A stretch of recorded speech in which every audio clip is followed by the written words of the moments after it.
छोटे से शहर में आरव नाम का एक लड़का रहता था। बहुत होशियार, बहुत मेहनती, लेकिन एक बड़ी समस्या थी। वो जहां भी जाता, लोग उसे सीरियसली नहीं लेते थे। क्यों?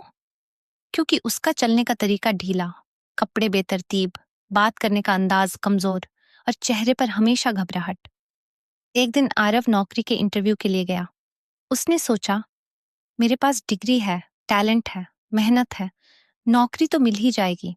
लेकिन जैसे ही वह कमरे में दाखिल हुआ, इंटरव्यू लेने वाले 3 लोगों ने बस 5 सेकंड में एक दूसरे की तरफ देखा और उनके चेहरे बता रहे थे, ये लड़का कॉन्फिडेंट नहीं है। आरव बैठा। उसने सारे सवालों के सही जवाब दिए। हर जवाब शानदार था। फिर भी 2 दिन बाद रिजेक्ट। आरव टूट गया।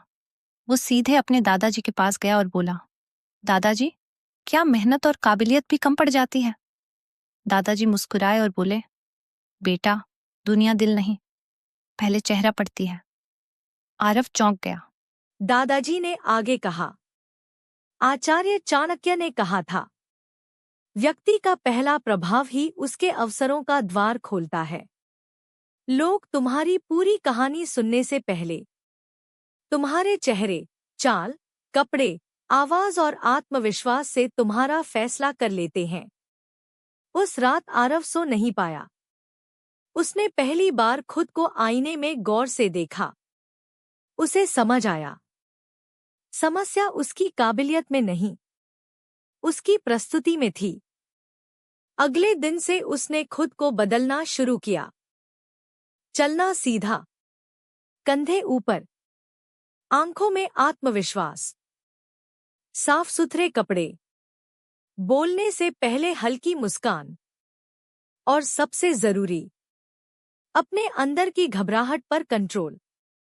शुरुआत में सब अजीब लगा, लेकिन धीरे धीरे उसका पूरा व्यक्तित्व बदलने लगा। 1 महीने बाद उसी कंपनी में फिर से वॉक इन इंटरव्यू था। इस बार आरव अंदर गया। दरवाजा खोला। हल्की मुस्कान, सीधा पोस्चर, आंखों में आत्मविश्वास। और जैसे ही वह अंदर आया, इस बार वही 3 लोग एक दूसरे की तरफ देखकर मुस्कुराए। पहले 5 सेकंड में ही फैसला बदल चुका था। इंटरव्यू शुरू हुआ। इस बार आरव ने वही जवाब दिए, लगभग वही बातें कहीं। लेकिन फर्क ये था, इस बार लोग उसकी बात सुनना चाहते थे, क्योंकि इस बार उसने पहले 5 सेकंड में अपनी इज्जत खुद बना ली थी। शाम को कॉल आया, congratulations, you are selected. Aarav की आंखों में आंसू आ गए। वो घर भागा और दादाजी से बोला, दादाजी, आज समझ आया, दुनिया पहले आपकी शक्ल नहीं, आपका संकेत पढ़ती है। दादाजी हंसे और बोले, यही चाणक्य नीति है बेटा। पहला प्रभाव ही कई बार आखिरी मौका बन जाता है।